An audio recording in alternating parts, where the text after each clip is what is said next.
নাম টাইগার, আমার গায়ে হাত। আজ দেখ সালি তোর কি করি। আয় চল এটাকে, আয় ধর সালিকে।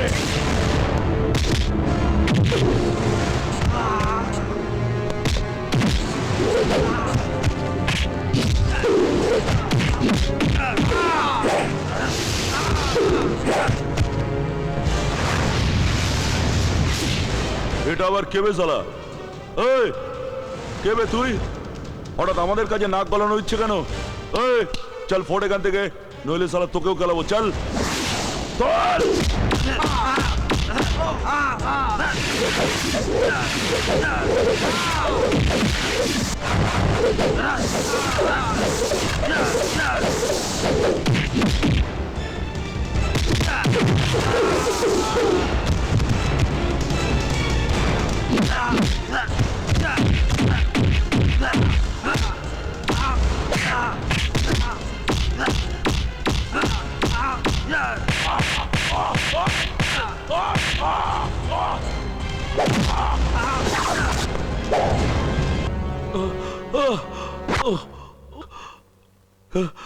এটা কি হলো?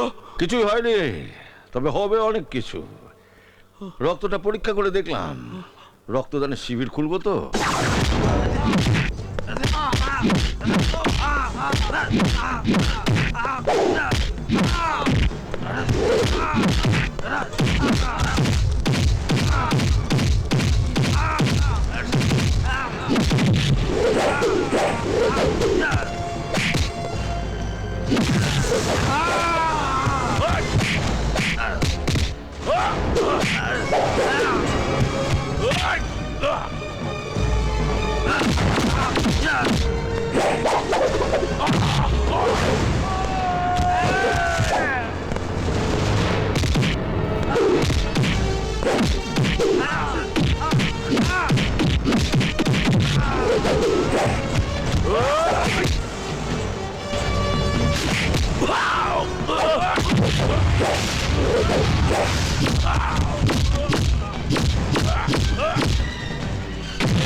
কি হচ্ছে কি? আপনি কে? আপনি এদের মারছেন কেন? এই স্কাউন্ডারগুলো নিরীহ মানুষগুলোকে মারছিল, তাই এদের আমি মেরেছি। এদের অ্যারেস্ট করুন, নিয়ে যান। কিন্তু এরাই যে এ কাজ করেছে এর কোনো প্রমাণ আছে? প্রমাণ ছাড়া আমি কাউকে অ্যারেস্ট করতে পারি না। এই তোমরা যাও। এই চল। এটা কি হলো? প্রমাণ ছাড়া তো আপনি আবার অ্যারেস্ট করেন না। ওরা যে এই কাজ করেছে তার যেরকম কোনো প্রমাণ নেই, আমি যে আপনাকে চড় মারলাম তারও কোনো প্রমাণ রাখলাম না। ওদের অ্যারেস্ট করবেন, আমাকে জানাবেন, আমি নিজের থেকে আপনার কাছে সারেন্ডার করব। চলে।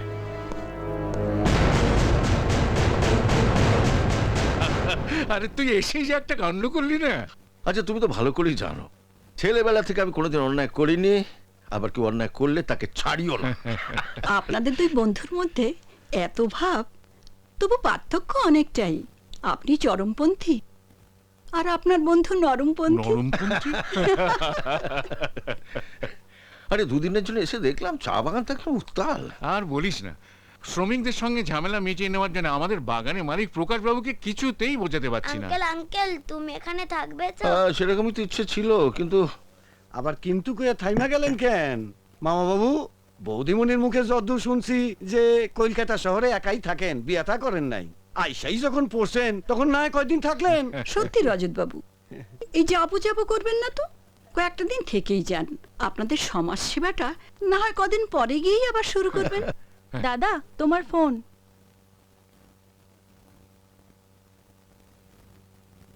হ্যালো, अमल बाबू बोल रहा है। হ্যাঁ আমি অমল বাবু বলছি। साहब आप जल्दी ऑफिस आ जाइए। वो लोग ऑफिस की तरफ आ रहा है। वो लोग बहुत है, आग लेके आ रहा है। आप जल्दी आइए, मालिक अकेले ऑफिस में है। हाँ साहब, अच्छा, आप अच्छा। जल्दी आइए। হ্যাঁ আমি আসছি। কি হলো? ওই অফিস থেকে ফোন এসেছিল সকালের ঘটনায় শ্রমিকরা খুব ক্ষেপে গেছে, ওরা নাকি মশাল নিয়ে প্রকাশবাবুর অফিসের দিকে এগোচ্ছে। আমি আসছি। এই ঝামেলার মধ্যে তোমাকে যেতেই হবে। কি বলছো ভারতী? শত হলেও প্রকাশবাবু আমাদের মালিক। একবার শেষ চেষ্টা করে দেখি, যদি শ্রমিক আর মালিককে এক করা যায়। আমি আসছি। আচ্ছা আচ্ছা আচ্ছা, আমিও যাই না তোমার সঙ্গে। না না, তোর যাওয়ার কোনো দরকার নেই, তুই রেস্ট নে। আমি দরকার হলে তোকে টেলিফোন করবো। এই প্রকাশ চ্যাটার্জি, বেরিয়ে আয় বলছি, চালাতে কি তোর কত স্যার স্যার, ওরা নিশ্চয়ই ঝামেলা করবে, এখনো সময় আছে। ওদের ছোট ছোট কিছু দাবি আপনি মেনে নিন। ইউ শাট আপ, ওরা আমার কিচ্ছু করতে পারবে না। প্রকাশ চ্যাটার্জি মুর্দাবাদ, বেরিয়ে আয় বলছি। স্যার, ব্যাপারটা এত সহজভাবে নেবেন না। আয়, কোথায় গেলে? ওরা যেভাবে ক্ষেপে উঠেছে। প্রকাশ চ্যাটার্জি, আপনি ওদিকে সামলান, আমি থানায় ফোন করছি। বেরিয়ে আয় শালা প্রকাশ চ্যাটার্জি, মুর্দাবাদ, প্রকাশ চ্যাটার্জি মুর্দাবাদ। শোনো ভাই, তোমরা আমার কথা শোনো, আমার কথা শোনো। আপনি চলে যান ম্যানেজার বাবু। আপনি ওকে বাঁচাবার চেষ্টা করবেন না ম্যানেজার বাবু, তাহলে কিন্তু ওই শুয়ারের বাচ্চাটাকে বার করে দিন। দেখি তোর কত ক্ষমতা, বার করুন। ম্যানেজার বাবু আপনি সরে যান, বার করুন ওই শুয়ারের বাচ্চাটাকে, বার করে দিন। অমল বাবু, এদের বড্ড বার বেড়েছে, আর এক প্যাক হলে গুলি করে উড়িয়ে দেবো। দেখি তোর কত, সরে যান।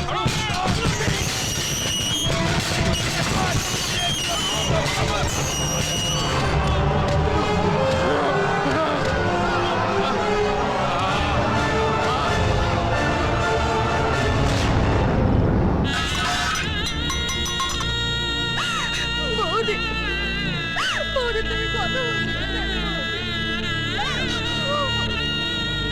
বৌদি নিজেকে সামলাও। তুমি যদি এরকম করো, বৌদি, আমাদের কে দেখবে বৌদি?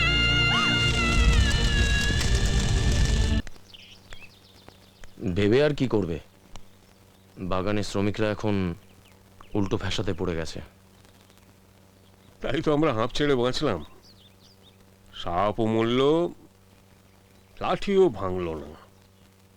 লেবার এখন নিজেরাই নিজেদের জালে জড়িয়ে পড়েছে। সে তো ঠিক আছে, কিন্তু অমলবাবু তো। অমলবাবুকে তো আর আমরা মারিনি। আমি বলছিলাম কি, আর ঝামেলা করিও না, যা হবার তা তো হয়েছে। এবার শ্রমিকদের সঙ্গে আলোচনা করে ব্যাপারটা মিটিয়ে নাও। তাছাড়া অমলবাবুর স্ত্রী, ছেলে, মানে ওর পরিবারের প্রতিও আমাদের একটা দায়িত্ব আছে তো, নাকি? দেখি কি করা যায়। কাল একবার ভাবছি অমলবাবুর বাড়ি যাব। আমাকে ক্ষমা করবেন প্রকাশবাবু, আমার সিঁদুরের দাম হিসেবে আপনি 5 লক্ষ টাকা দিতে এলেও আমার স্বামীর মৃত্যুর বদলে ওই টাকা আমি নিতে পারবো না। এটা আপনার শ্রমিকদের মধ্যে বিলিয়ে দেবেন। ছি ছি ভারতী দেবী, আপনি আমাকে ভুল বুঝছেন। দেখুন, অমলবাবু তো শুধু আমার ম্যানেজারই ছিলেন না, উনি তো আমার বন্ধুও ছিলেন। তাই আপনাদের সুখের জন্য প্রকাশবাবু, আপনি যদি প্রকৃতিতে সুখী চান, তো এনার কথা মতন এই টাকাগুলো গরিব শ্রমিকদের মধ্যে বিলিয়ে দেবেন। তাতে ইনিও সুখী হবেন, আর অমলবাবুর আত্মাও শান্তি পাবে। নিন। দাদা, টাকাটা যখন ওনারা নিতে চাইছেন না, তখন অমলবাবুর বোনকে তো একটা চাকরি আমরা দিতেই পারি। রাইট, খুব ভালো আইডিয়া। ঠিক আছে ভারতী দেবী, আপনাদের কথা মতো এই টাকাগুলো আমি না হয় শ্রমিকদের মধ্যেই বিলিয়ে দেবো। আর আপনার যদি আপত্তি না থাকে, তাহলে শিবানীকে আমাদের কোম্পানিতে একটা চাকরি দিতে চাই। কিন্তু বৌদি, বৌদি তুমি আর এটাকে না করো না। হ্যাঁ প্লিজ, আপনি আর না করবেন না। কি রজতবাবু, এবার খুশি তো? ঠিক আছে, তাহলে ওই কথাই রইলো। কাল আপনি তৈরি থাকবেন, আমি নিজে এসে আপনাকে নিয়ে যাব, কেমন? আজ তাহলে আসি, নমস্কার। এই কেকটা পুরো খেতে হবে কিন্তু। বাবারে বাবা, অত বড় কেক খেতে পারবো না। আমিও খাবো না। ঠিক আছে, দাও।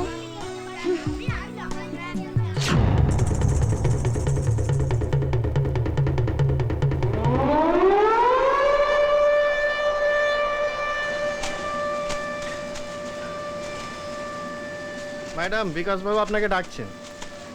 ধরো, আমি আসছি। সবার সামনে বারবার এভাবে চেম্বারে ডাকো কেন? আমার ভীষণ লজ্জা করে, সবাই কি ভাববে। দেখো কে কি ভাবলো তাতে আমার কিচ্ছু এসে যায় না। কিন্তু তোমার আমার এই সম্পর্কটা যদি তোমার দাদা মেনে না নেন? তুমি চিন্তা করো না, আমি ঠিক আমার দাদাকে রাজি করিয়ে নেব। এই ছাড়ো, কি করছো? কেউ যদি দেখে নেয়? দেখুক, আমাদের সম্পর্কটা তো অনেকদিন হলো, আর তাছাড়া আমি কি অন্যের বইয়ের হাত ধরেছি? আমি আমার নিজের বইয়ের হাত ধরেছি। এখনো তো হয়নি মশাই। হ্যাঁ, তা হওনি। এদিকে তাকাও, তুমি দেখো, আমি তোমাকে ছাড়া কখনো কাউকে কোনোদিন বিয়ে করব না। সত্যি? সত্যি। না না, আমি এখন খাবো না, আমি আঙ্কেলের সঙ্গে খাবো। হ, তাই তো দেখতাছি মামা বাবু আহনের আগে মায়ের ছাড়া মুখে অন্ন উঠতো না, আর এখন মামা বাবুই সব হয়ে গেল। আচ্ছা, ও যখন চাইছে তখন খাক না আমার সঙ্গে। আপনাকে একটা কথা বলা হয়নি। হ্যাঁ। কলকাতা আমার মেলা কাজ পড়ে আছে, মানে আমাকে কদিনের জন্য কলকাতা যেতে হবে। ও, ওই বোধহয় শিবানী এলো। ও যখন এসে পড়েছে তখন একসঙ্গে খেয়ে নিলেই তো ভালো হয়। এই যে শিবানী ম্যাডাম, হ্যাঁ দাদা, কাজকর্ম কেমন চলছে? খুব ভালো। অফিসে সবাই আমাকে খুব সম্মান করে। তা নয় বুঝলাম, কিন্তু কদিন ধরে দেখছি ফিরতে তোমার রাত হচ্ছে। কি করব বলো বৌদি, কাজের চাপ তো বেড়েছে। এই দেখো না, কালকেই আমাকে সকালবেলা মেরিকে ভিজিট করতে যেতে হবে। তোমরা বরং খেতে বসো, আমি এক্ষুনি চেঞ্জ করে আসছি।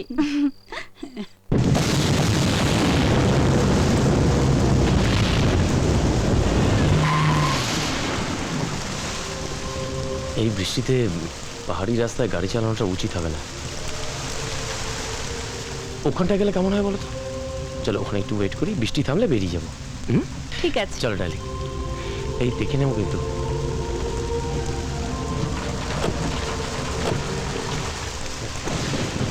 যে বৃষ্টি রে বাপরে।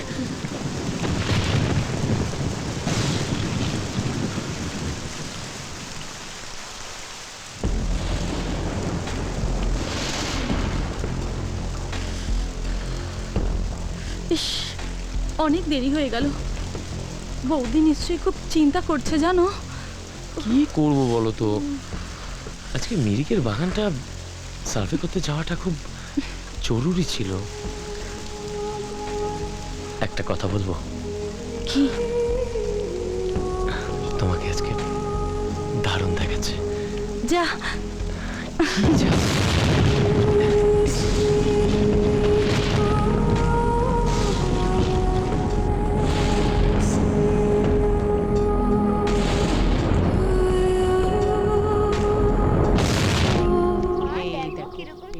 ঠিক করে ধরো, ধরো ধরো। ভাবছি বিকাশের বিয়েটা এবার দিয়ে দেব। হ্যাঁ, সে তো খুব ভালো কথা। পাত্রী দেখেছো? হ্যাঁ, তা মোটামুটি দেখাই আছে। আমাদের কলকাতার ঋষিকেশ বাবুর মেয়ে। ও, তা সে ভালোই তো। তাহলে একদিন ওদের এখানে ডেকে ফাইনাল করে নাও। আমি বরং কালই ওনাদের আসতে বলি।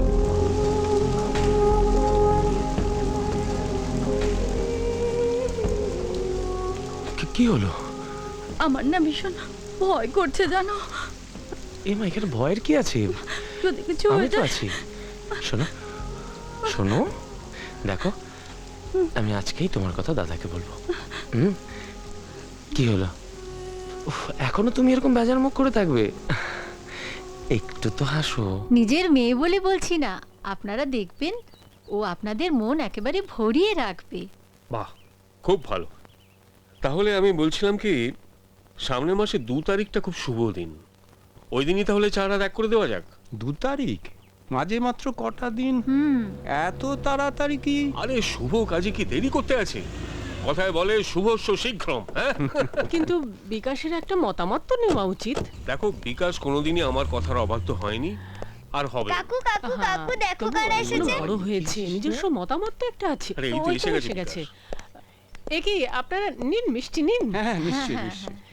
শোনো, বলছিলাম তোমার দাদা এনার একমাত্র মেয়ের সঙ্গে তোমার সম্বন্ধ ঠিক করেছেন, তাই এতে তোমার কোনো আপত্তি নেই তো? আমার না ভীষণ ভয় করছে জানো। এই মা, এখানে ভয়ের কি আছে? আমি তো আছি। যদি কিছু হয়ে যায়। শোনো শোনো, দেখো আমি আজকেই তোমার কথা দাদাকে বলবো।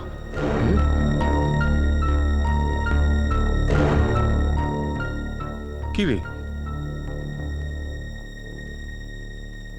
চুপ করে আছিস কেন? কিছু বল। তোমরা যা ঠিক করেছো সেখানে আমি আর কি বলবো? আমি কি কোনোদিন তোমাদের কোনো কথার অমত করেছি? বললাম না তোমাকে, আরে কার ভাই দেখতে হবে তো। তাহলে ওটাই ফাইনাল রইলো, সামনের মাসের 2 তারিখ।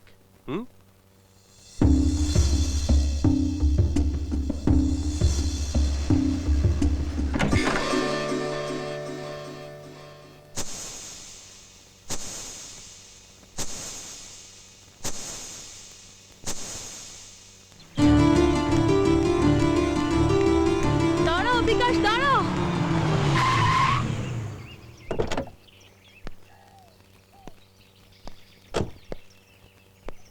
কিছু বলবে?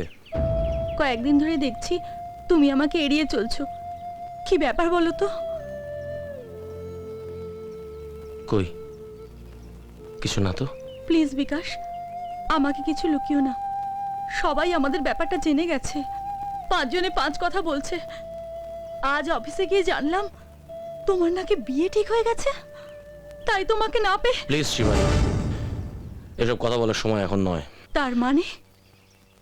মানেটা খুব পরিষ্কার। যখন জানতেই চাইছো তখন শুনে রাখো, আগামী পরশুদিন আমার বিয়ে। তবে পাত্রী তুমি নও, দাদার দেখা কলকাতার মেয়ে। বিকাশ, তোমাকে আমি কিছু টাকা দিয়ে দিচ্ছি, পেটের ওই বাচ্চাটাকে তুমি নষ্ট করে দাও, ওকে? ব্যাস বিকাশ, ব্যাস, ইটস এনাফ। জানতে পারি তুমি আমার এত বড় ক্ষতি কেন করলে? কেন করলে? সেদিন সেই ঝড় বৃষ্টির রাতের কথা তুমি ভুলে গেলেও আমার পক্ষে বলা সম্ভব নয়। আমি তোমাকে কখনো ক্ষমা করতে পারবো না বিকাশ। সেদিন তোমার দাদাও আমার বৌদিকে টাকা দিয়ে কিনতে এসেছিল, আজ তুমিও আমাকে টাকা দিয়ে কিনতে চাইছো। তোমাদের অনেক টাকা না, অনেক টাকা না বিকাশ?